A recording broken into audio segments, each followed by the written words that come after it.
Infinity வார் பார்த்த எல்லாருக்குமே இந்த டவுட் இருந்திருக்கும், ஏன் டாக்டர் ஸ்ட்ரேஞ்ச் எப்படி நம்ம வாங் கல்லப்சீடியனோட கையை வெட்டின மாதிரி தானோஸோட கையை வெட்டலன்னு.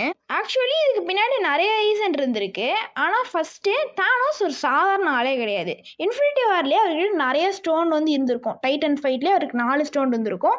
எஸ்பெஷலி பவர் ஸ்டோன் வந்து அவருக்கு அதிகமான டியூரபிலிட்டியை வந்து கொடுத்துருந்துருக்கும். இதனாலேயே டாக்டர் ஸ்ட்ரேஞ்ச் அதை யூஸ் பண்ணியிருந்தாலுமே தானோஸ் வந்து இதை எப்படியாவது டிஃபெண்ட் பண்ணியிருந்திருப்பாரு. செகண்டு, ஸ்ட்ரேஞ்ச் வந்து இந்த மாதிரி டைம் ஸ்டோனை ப்ரொடெக்ட் பண்ணிக்கிட்டே தான் சண்டை போட்டுட்டு இருந்திருப்பாரு. ஒரு மிஸ்டேக் பண்ணாலுமே யூனிவர்ஸ் மொத்தமாக காலி. அண்ட் இன்னும் இம்பார்ட்டண்ட்டான ஒரு விஷயம், அவர் 14 மில்லியன் பாசிபிலிட்டிஸ் வந்து பார்த்துட்டு இருந்திருப்பாரு. ஒருவேளை தானோஸ் கையை வெட்டியிருந்தா மேபி வேற ஒரு வழியில் தானோஸ் ஜெயிச்சிருந்திருக்கலாம்.